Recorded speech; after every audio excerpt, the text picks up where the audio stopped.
Lorenberg Alves, já pego o seu boa noite aqui e já peço para você fazer a primeira pergunta aqui para o caríssimo doutor Alexandre Guedes. Boa noite. Boa noite, Paulo. Boa noite, amigo telespectador.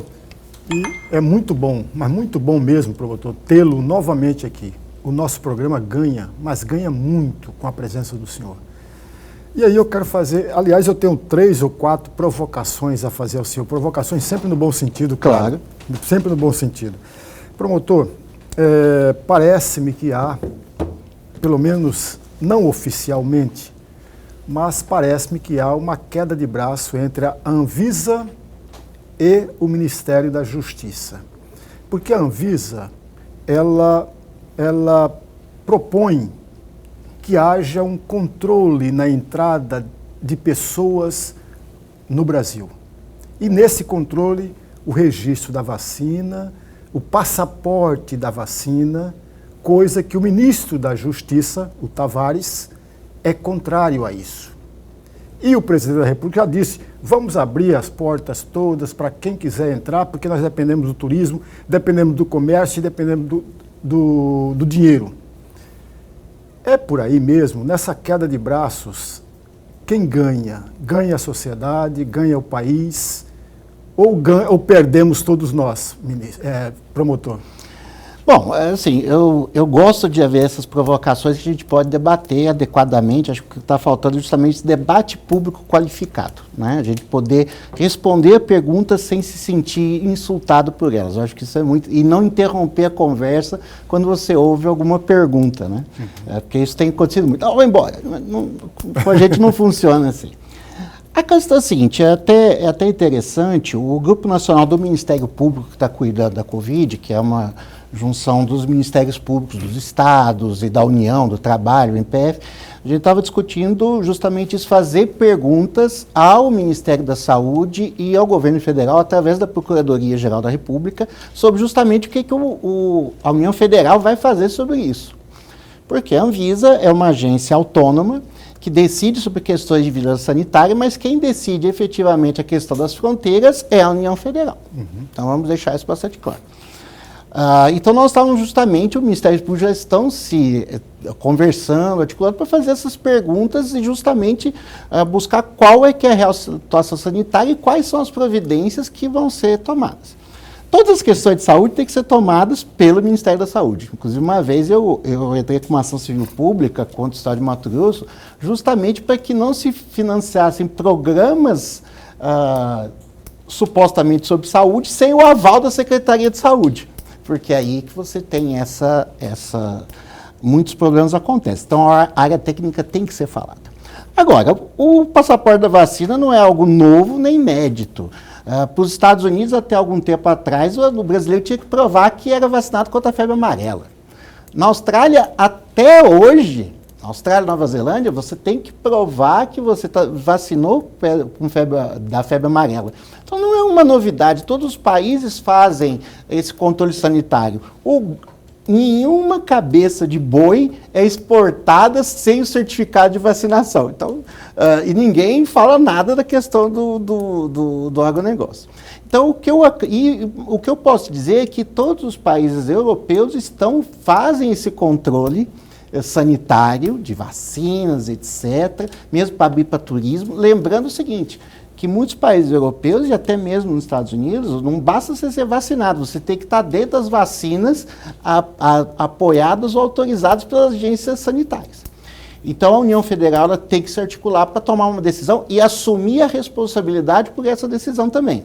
Porque a gente fala muito em tomar decisões, mas tem que assumir a responsabilidade disso igualmente. A gente estava falando um pouco antes, o carnaval não é diferente do Réveillon, da Páscoa, são momentos de aglomeração. E são todos momentos de risco sanitário. E também eu vou colocar uma outra provocação. A gente não pode colocar o dinheiro, isso eu até escrevi numa ação neste ano, você não pode colocar o dinheiro e a economia na frente do cidadão. O cidadão não é CPF, cada ser humano é uma alma que tem o direito de ser feliz e de ter sua plenitude, sua vida sem ser interrompido por uma epidemia, uma pandemia, um risco sanitário que deve ser controlado com a ajuda da ciência.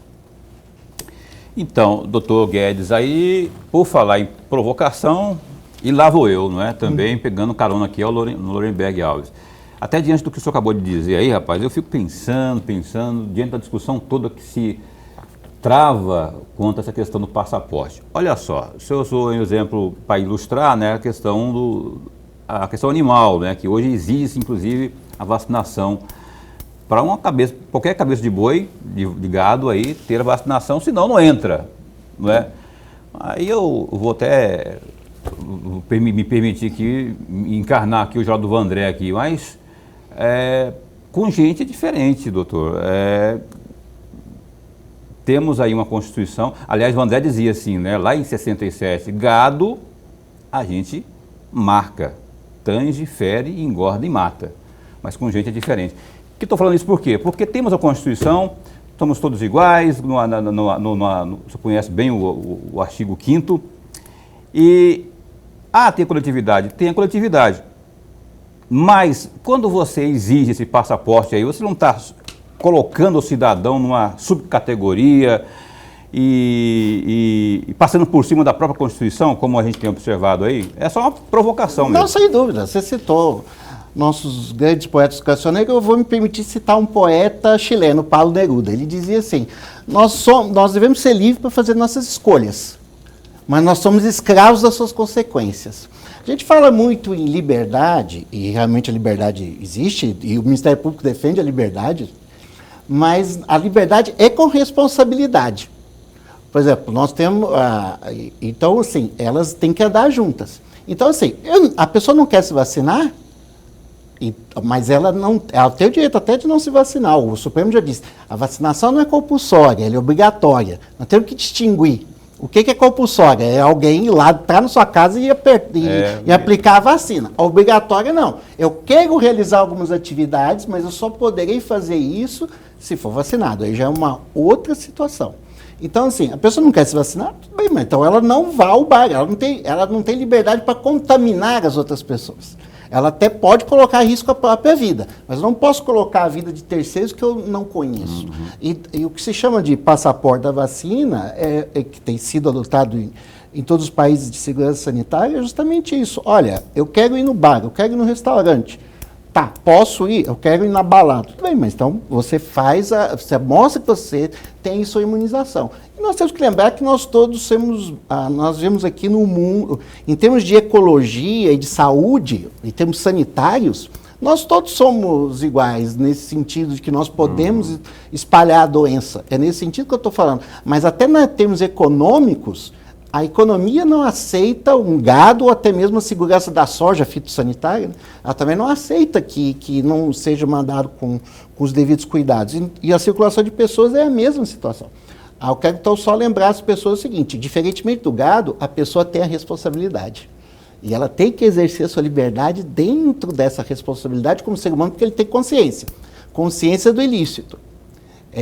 Então, volto a dizer, o direito de uma pessoa acaba quando começa o direito do outro. O senhor concorda que há um conflito, então, na Constituição? Porque tem essa parte da liberdade no artigo 5º, mas tem também aquela parte que fala da coletividade, não é? Eu não posso, por achar que eu tenho essa liberdade de não me vacinar, e ir para um encontro aglomerado, onde as pessoas todas, ou a grande parte vacinada, eu, sem vacinar, eu posso estar colocando em risco a estabilidade das pessoas, a vida das pessoas, né? Mas você não concorda que há um conflito, não tem esse impasse que precisava ser resolvido, ou não? Eu sou profissional disso, há vários, vou completar mais de 30 anos que eu estou no mundo jurídico, se você contar a faculdade de Direito, a FMT, tudo. Então, assim, eu posso dizer para você que não há conflito porque as duas andam juntas. Não há, como eu falei para você, a irresponsabilidade não está na Constituição. E a responsabilidade é justamente dentro disso. Eu tenho que começar a caminhar. Então as pessoas começam a aceitar, por exemplo, por que existe o cinto de segurança? Porque há elementos de proteção contra os outros. Às vezes a pessoa que não está usando o cinto, vem um terceiro, bate no carro, a pessoa não está usando o cinto, vai. Então, e é esse que é o ponto. Cadeirinha, não dirigir alcoolizado, enfim, todas essas questões nos levam a essa responsabilidade. Eu acho que o que nós precisamos ter, cara, é que as pessoas estão falando muito uma liberdade de anarquia. A gente precisa de distinguir, aliás, anarquia não, caos. Porque anarquia é que não existe governo nenhum, mas existe uma ordem. O caos é justamente isso diferente. É a pessoa que quer andar armado, sai andando com arma na cintura, sem qualquer responsabilidade, e de repente começa um tiroteio. Então é nesse ponto que eu quero chegar com todos. Então não há conflito para mim. Professor Lorenberg. Promotor, o senhor falava, numa das respostas, me parece que foi a minha pergunta, que o senhor falou também em dinheiro. E aí, no dia 16, no VG Notícia, numa entrevista que o senhor deu, no dia 14 de abril deste ano, o senhor dava entrevista e uma frase que eu destaquei. O Estado existe para salvar as pessoas e não a economia. Está dentro daquele princípio, daquela frase que o senhor mencionou lá no primeiro momento? Não. Está dentro da frase que eu coloquei naquele primeiro momento, porque a gente tem que ver que a Constituição, eu gosto de dizer, a Constituição não é que nem aqueles buffet de feijoada, que você pode escolher o que lhe aprover, né? Você quer o focinho, quer o pé. Constituição não, é aquela feijoada completa de cumbuca que a gente conhece. Vem tudo junto. Você tem que fazer tudo junto. Então, assim, a economia, ela faz parte da Constituição, nós temos a Lei da Liberdade Econômica, hoje, inclusive há 2 semanas atrás, tive uma discussão muito interessante com desses aplicativos de entrega, esses aplicativos nacionais de entrega, sobre justamente essas questões sanitárias. Mas eu volto a dizer o seguinte, o artigo 5º, ele estabelece a primariedade da vida, do ser humano. Então, é óbvio que existe a economia, mas eu volto a dizer, antes do CPF tem a certidão de nascimento, ou a declaração de nascido vivo. Então, o poder público, ele tem que ter essa preocupação em defender o que não pode ser reparado. Então, volto a dizer, às vezes o Estado, qualquer Estado, pode entrar numa crise fiscal absurda, mas porque demanda daquela necessidade de você ter aquele déficit fiscal. É o que vemos, por exemplo, em termos de pandemia. Você tem que investir em recursos, em pessoas, em uma série de coisas, e depois você lida com isso em outro momento.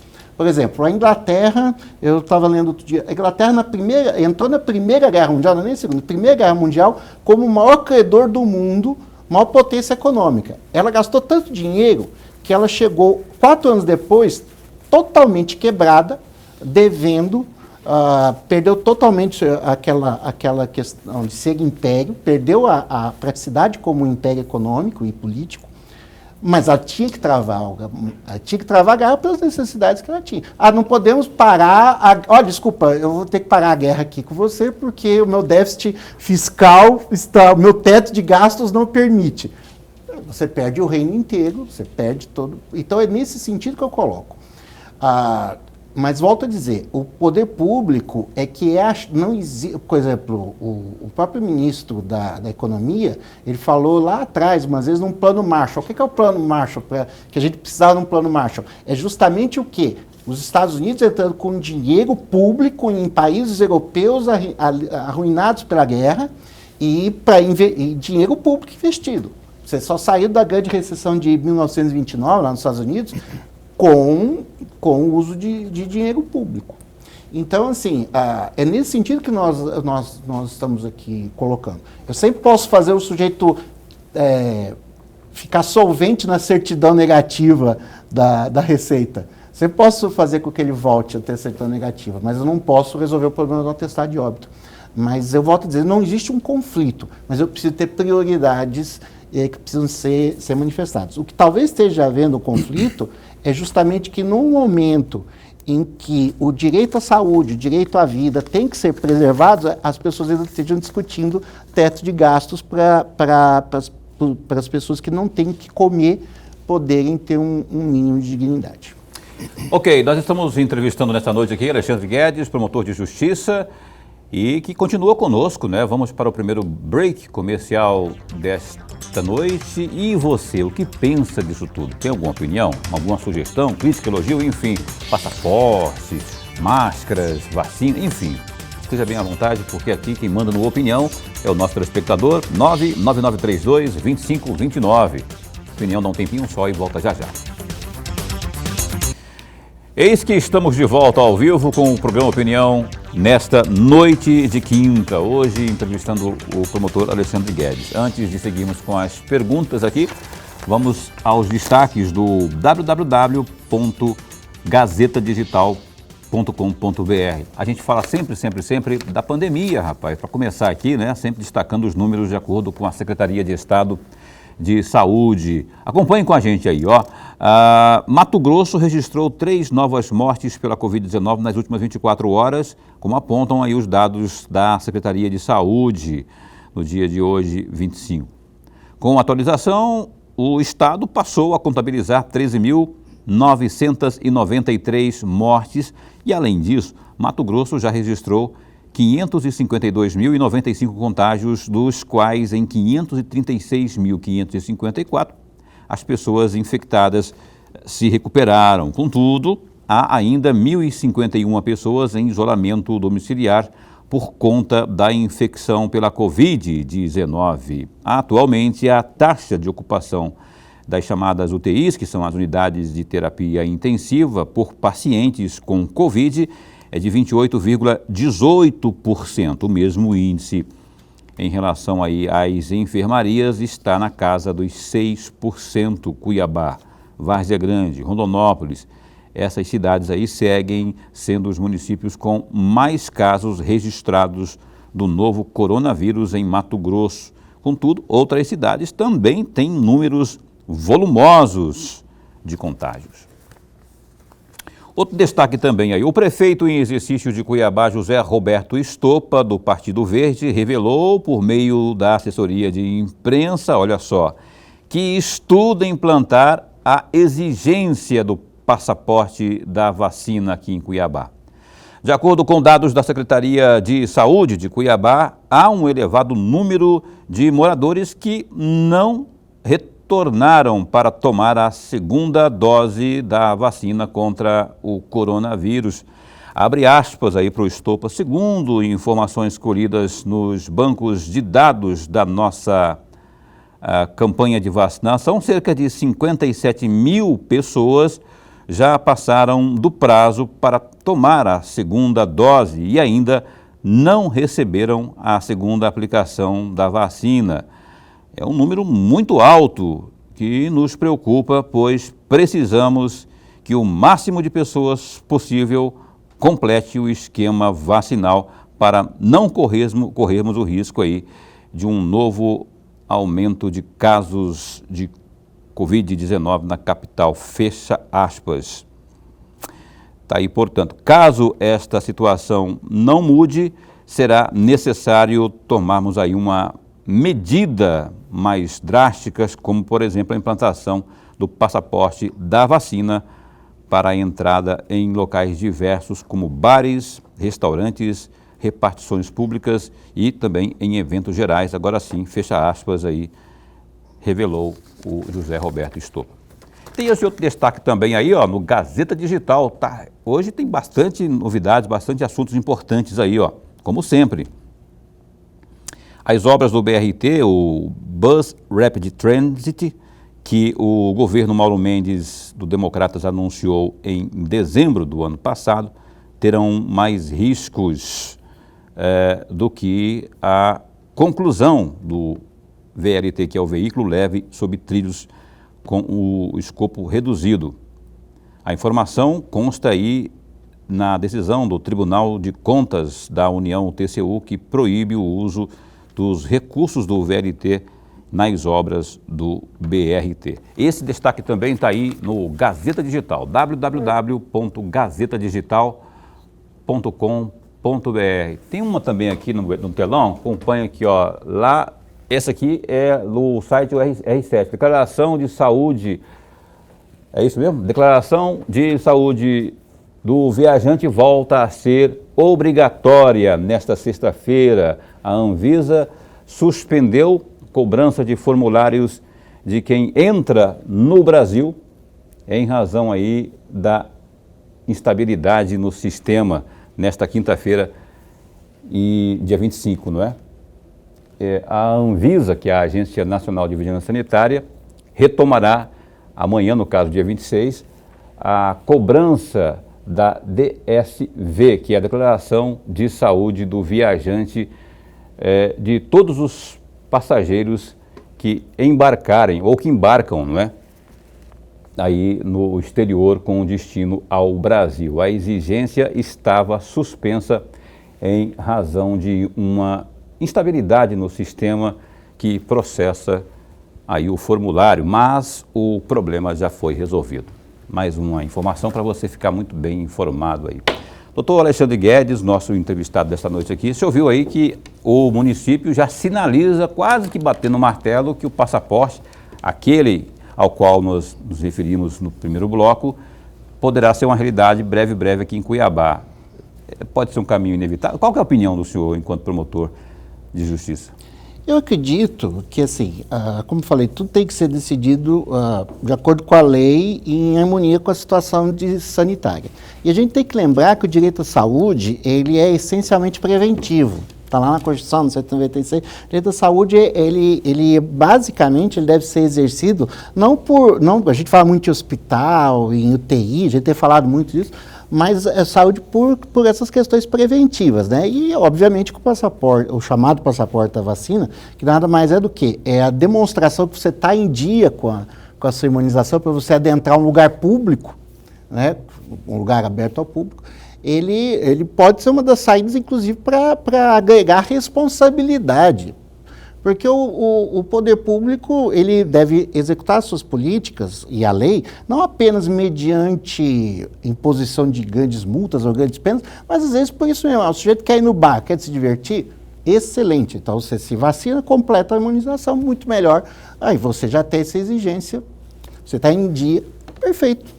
Então, eu considero que esse tipo de situação, ele acaba fomentando o que? A responsabilidade do cidadão, como a gente já mencionou. Outras hipóteses, que a pessoa vai procurar um emprego, ela vai fazer um concurso público. Por exemplo, quando a gente faz um concurso público, a gente vai tomar posse, a gente tem que mostrar, a gente tem que fazer um exame médico para você demonstrar uma série de coisas. O seu risco, como é que está a sua saúde, então tudo isso.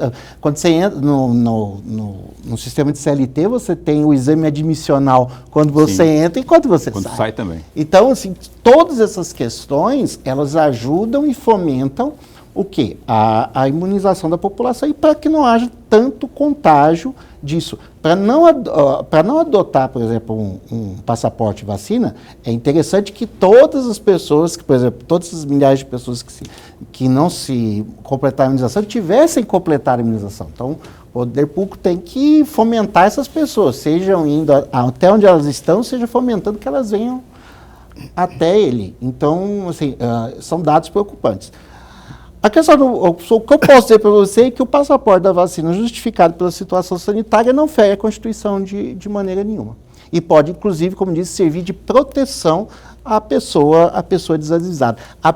Eu gosto de falar assim, aquele cidadão que cumpriu o seu dever, a sua lei, a lei e a ordem, ela foi lá, se vacinou, foi responsável perante a comunidade, perante terceiros. Aí vem a pessoa que não se vacinou e também quer entregar? Não. Então, você assume o seu papel.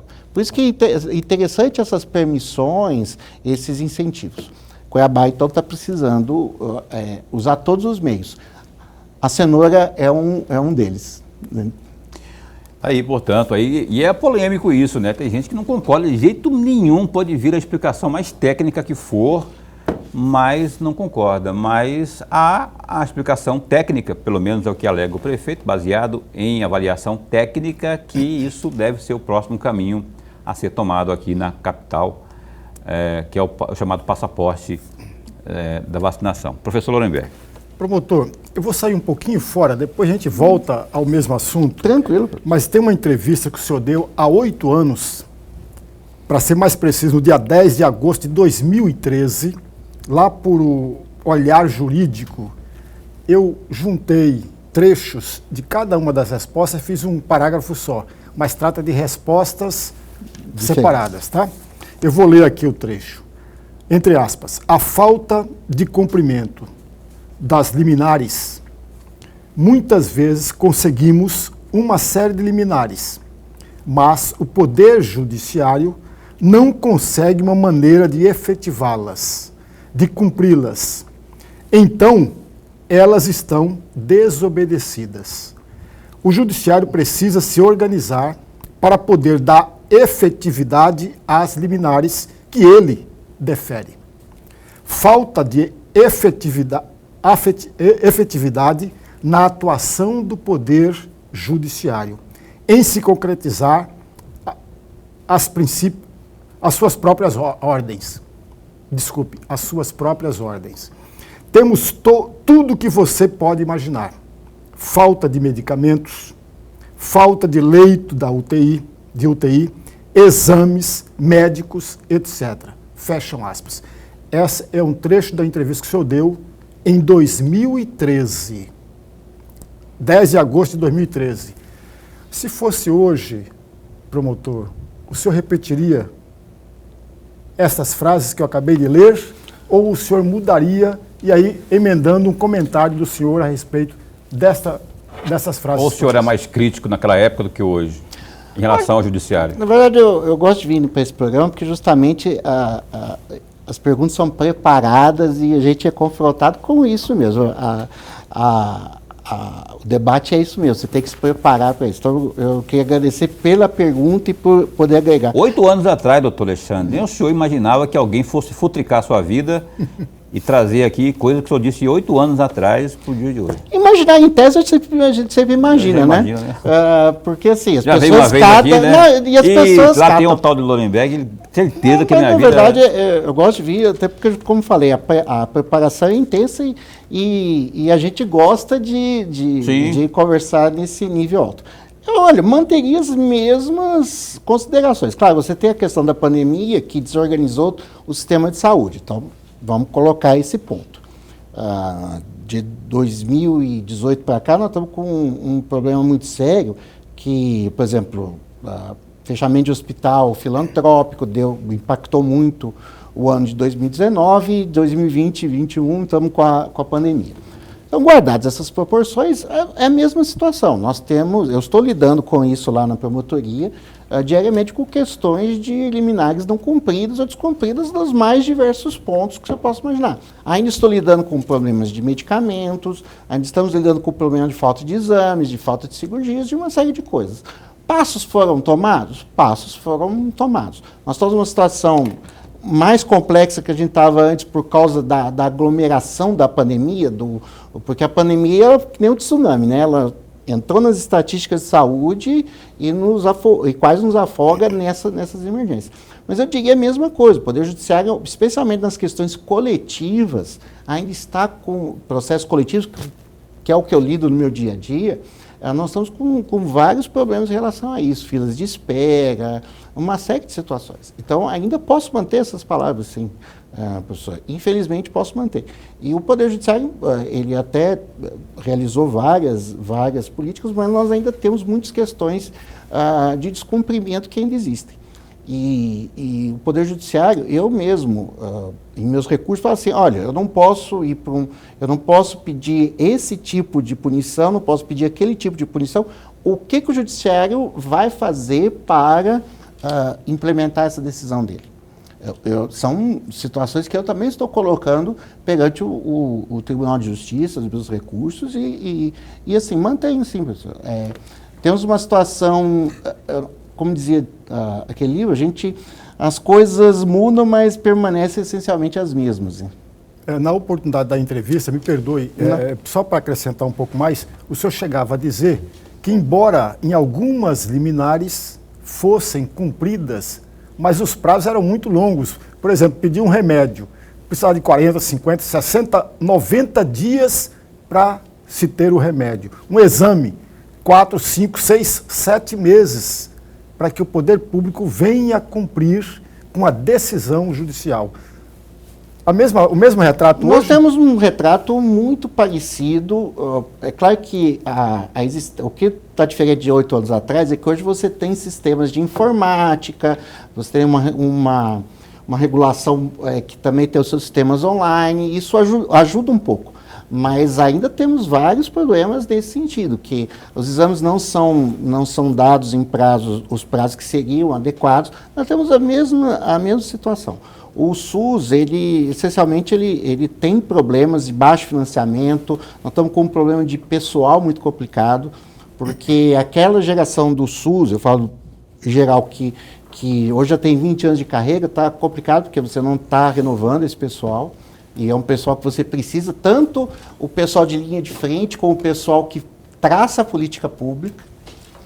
Então, assim, mas essencialmente é a mesma coisa, professor. Nós não posso dizer, infelizmente, como operador jurídico, operador do sistema jurídico, eu não posso dizer, agora eu vejo uma situação muito melhor, eu vejo uma situação muito diferente. Não vejo, ainda existem aqueles problemas de raiz, porque nós não somos radicais para resolver esses problemas. Quer dizer, o financiamento da saúde, especialmente a nível federal, muito baixo. As prefeituras estão pagando tem cada vez investido mais em saúde, um percentual elevado. A medicina está sofisticando cada vez mais, então você demanda novos remédios, novos exames, novos tratamentos. Até a cannabis está se discutindo como alternativa terapêutica, para alguns casos. Então, assim, temos a mesma situação. O que eu nunca fiz, não fiz há 8 anos e nem faço hoje, é tirar o mérito do esforço das pessoas que estão trabalhando, mas ainda estamos na mesma situação. Doutor, a propósito, já que o Lorenberg falou aí de algo que o senhor defendia lá atrás, se defende hoje, eu pergunto a mesma coisa. O senhor esteve entrando com a ação enquanto promotor de justiça sobre essa lista de atividades tidas como essenciais, tanto da parte do município quanto da parte do Estado também. Isso lá atrás. Eu quero saber se hoje haveriam restrições que o senhor acha que não, que as coisas ainda não estão, apesar dos baixos números, como eu disse agora há pouco aqui no noticiário do Gazeta Digital, se o senhor ainda teria restrição a reivindicar junto à Justiça para que a gente tivesse mais parcimônia nessa retomada aí de alguns setores da atividade econômica? Bom, a Promotoria de Justiça, o Ministério Público de Mato Grosso, ele sempre se pautou pelo seguinte, a princípio, seguir as indicações técnicas, quer dizer, técnicos sanitários, quer dizer, política sanitária. Então, a princípio, é o gestor que deve pontuar quais são as medidas ou não. O que aconteceu em alguns pontos da caminhada desses 2 anos de pandemia foi o seguinte, que em alguns momentos ficou muito descolado o que era necessário e o que estava se decidindo politicamente. Então havia uma desproporcionalidade que nós entendemos o seguinte, olha, essa desproporcionalidade está grande demais. Por exemplo, lá na época me permito então voltar à época mais ou menos de abril desse ano. Nós fomos numa grande ocupação de UTIs, muito contágio, muita gente doente, e se falando de abertura de atividades para Páscoa, para uma série de coisas. Aí nós falamos, peraí, agora está havendo um descolamento. É aquela história da economia primeiro. Então, peraí, aí você está violando os direitos fundamentais do indivíduo e da coletividade. Aí nós entramos com ações na justiça. Hoje, se você perguntar, qual é a situação que nós temos? Eu não entraria com medidas novas neste momento, embora eu mantenha todos os pedidos que eu fiz no passado. Eu lembro. Sim, eu mantenho todos os pedidos, as ações continuam tramitando, mas eu entraria com novos pedidos. Nesse momento, a situação sanitária não é aquela porque um grande problema que nós temos é o seguinte, às vezes as pessoas estão falando uma coisa, se faz uma declaração pública que não tem qualquer pé com a realidade. É nesse ponto que o Ministério Público intervém. Eu não estou discutindo questões que são realmente de políticas, que são realmente do gestor, do político que é eleito para isso. Mas eu estou falando de uma situação totalmente descolada da realidade. O sujeito fala A, mas a realidade é B. Aí é que nós entramos com isso. Olha, nós estamos entrevistando aqui o doutor Alexandre Guedes, que é promotor de justiça, foi professor um tempo aí, num passado não muito distante, ele não está mais dando aula, mas ele está aqui dando uma aula para a gente aqui de como a gente deve entender e interpretar parte da legislação que diz respeito, especialmente nessa época de pandemia. Acabou ainda não, nós temos ainda essa pandemia, está enfraquecida? Tá, que continue daí para baixo, mas ainda temos que ter muito cuidado. A opinião Vamos falar daqui a pouquinho, após o intervalo comercial, vamos falar aí perguntar para ele se ele é a favor do carnaval. Já deu uma pinceladinha no começo aqui, gosta de Réveillon, aglomeração, esse decreto da prefeitura aí liberando o uso de máscara em vias públicas, em lugares abertos, enfim. Alexandre Guedes já aqui conosco, mais um bloco, vem por aí, não sai daí, a gente volta já, um instante só. Então, estamos de volta ao vivo aqui, hoje entrevistando o Alexandre Guedes, promotor de justiça. Aqui é o promotor da Promotoria da Saúde, por isso que você está vendo e está escutando, né, assuntos aqui relacionados à saúde. E você, como que está avaliando a questão da saúde? Aliás, ao longo desses 2 últimos anos aí, né, rapaz, é complicado, porque tem a aplicação dos recursos também, tem aqueles recursos que não foram ou não estão sendo aplicados tal como deveriam. É bom que você que faz parte da nossa audiência, fique atento, porque ano que vem, por exemplo, ano de eleição, é bom fazer uma avaliação bem fria, porque esses assuntos continuarão pautando aí toda uma situação. As suas expectativas é que tenhamos cada vez mais gestores comprometidos com a resolução de problemas como os da saúde pública.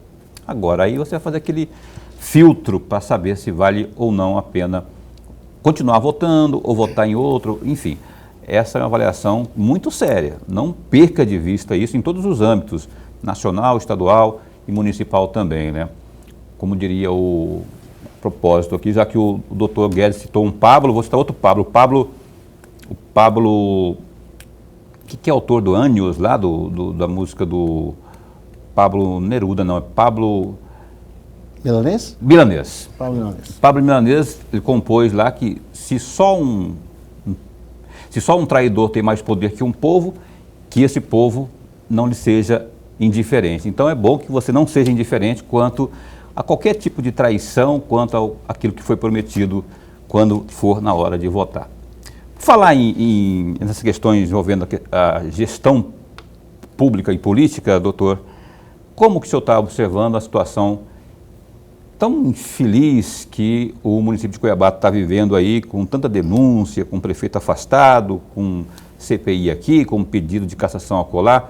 Qual é a posição do Ministério Público e como que está acompanhando essa situação do Ministério Público aqui que o senhor representa? Bom, o Ministério Público, até pela Constituição, ele é indivisível, né? Então nós somos um corpo só, né? Embora possa até se dividir em 3, né, como a Trindade, mas enfim. Então o Ministério Público tem a posição de que as medidas que foram tomadas até agora são necessárias e todos os pedidos são mantidos, embora elas tenham sido realizados por outras promotorias e outros promotores de diversas atividades. Como promotor de saúde, o que me preocupa é o seguinte: do ponto de vista da gestão, porque toda vez que existe turbulência, essa turbulência ela vai como aquelas ondas, né, vai chegando no ponto de gestão. Quer dizer, quem que organiza, quem dá as ordens, quem dá as instruções, esse tipo de gestão, a gestão cotidiana fica quebrada.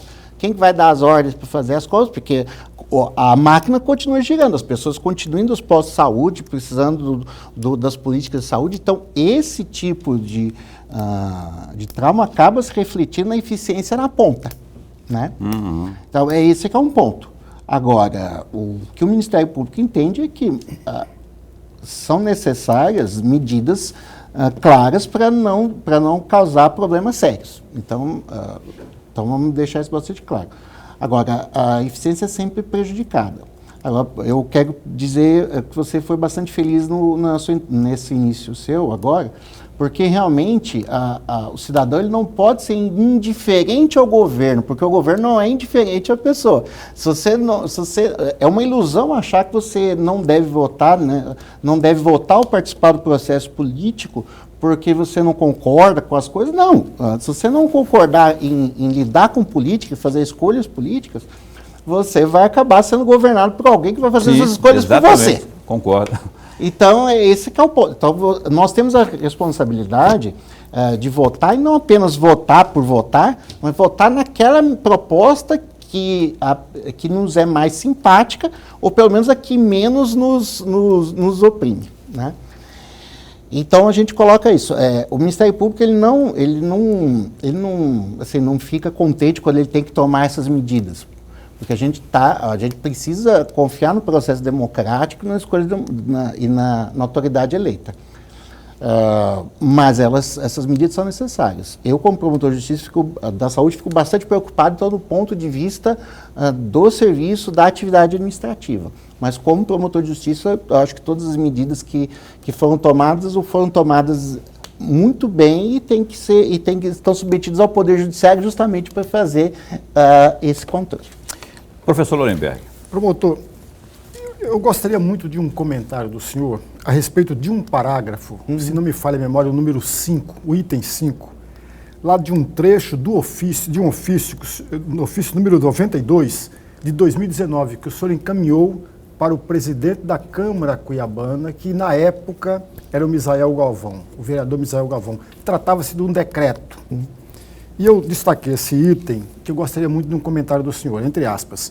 O STF já decidiu a respeito da impossibilidade de discriminação por motivo de sexualidade, razão pela qual o atendimento dos cidadãos pelo nome social e política pública constitucional ilícita, que deve ser executada pelos poderes públicos. Fecham aspas. Eu gostaria muito de ouvi-lo a respeito desse trecho que está no ofício que o senhor encaminhou ao presidente da Câmara, Misael Galvão. Bom, embora eu não me recorde exatamente da situação que motivou o ofício, assim, eu continuo subscrevendo eu continuo assinando o que eu escrevi em 2019. Felizmente, agora nós temos uma promotoria que está mais especializada, inclusive, nessas questões de discriminação, que é a 25ª Promotoria, doutor Henrique Schneider, que está cuidando dos direitos humanos em geral e da não discriminação. Então, eu, como promotor de justiça, na minha promotoria já não estou mais lidando dia a dia com esses assuntos. Mas a questão do nome social é muito importante no que se refere à questão da política de saúde, né? A pessoa, ela se identifica, é o que eu falo, a gente fala assim, o ser humano ele se identifica de uma maneira que é muitas vezes diferente do que as pessoas nos atribuem. Às vezes os nossos pais nos atribuem um nome, uma identidade, um gênero que não é o nosso, né? E o poder público, ele tem que levar isso em consideração. Eu gosto de dizer assim, a gente fala muito em dinheiro e tributos, mas o pagador de impostos, ele não tem sexualidade, ele não tem religiosidade, ele não tem moralidade, ele tem que ser entendido dessa maneira. E acredito que foi nesse contexto de que havia justamente uma situação potencialmente lesiva, que eu acredito que não acabou não se manifestando. Eu, como promotor de justiça, eu gosto muito de usar os meios judiciais o menos possível. Porque o judiciário já tem milhões de demandas, então quando a gente pode resolver sem conflitos, ótimo. Então, nesse contexto, eu gosto de encaminhar esses ofícios com o teor informativo às autoridades, para que elas também possam tomar as decisões políticas que lhes são cabíveis. Então, a questão do nome social é muito importante disso que nós estamos vivendo hoje, porque a discriminação quanto à questão do gênero, a questão do LGBTQIA+, é uma das últimas trincheiras de uma discriminação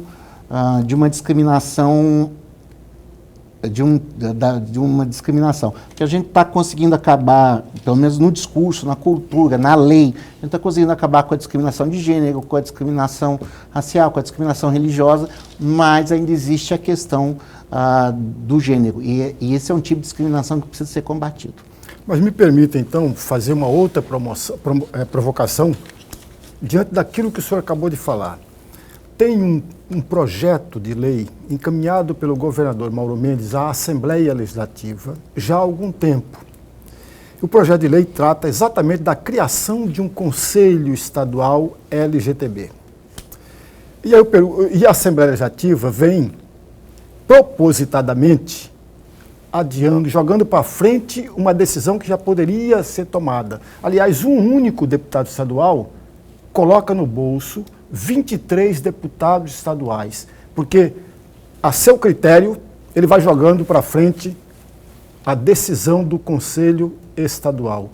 O senhor acha, e aí é a provocação minha que eu estou fazendo, não a questão do mérito, mas a provocação que eu faço ao senhor é a seguinte: o senhor não acha que a Assembleia Legislativa está cometendo também um preconceito contra esse segmento da sociedade mato-grossense em especial, e tá colocando eles como se fosse alguém não reconhecido pela própria Assembleia Legislativa? Eu gostaria muito de ouvi-lo a respeito.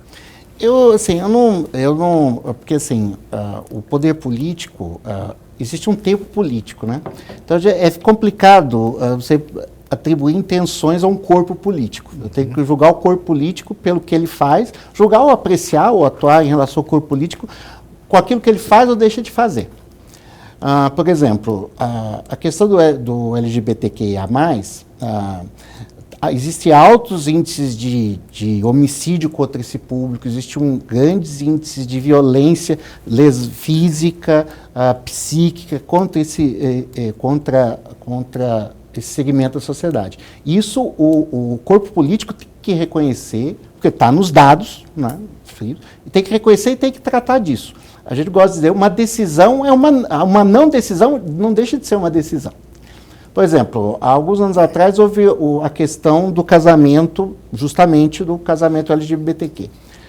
Houve uma intromissão, porque aconteceu o seguinte: o Conselho Nacional de Justiça e o Supremo Tribunal Federal disseram: pode haver casamento, sim, dessas pessoas. As pessoas têm o direito de casar, de formar família, de constituir família. Aí começa, o parlamento diz: isso é ativismo judicial. Não, existe uma situação de impasse, como eu falei, entre o fato e a Constituição. Então, quando o corpo político decide não tomar uma decisão, o Poder Judiciário tem que intervir por suas várias atuações. Então, assim, o que eu entendo é que o que depois não pode o Poder Legislativo é dizer assim: existe ativismo judicial e intervenção indevida.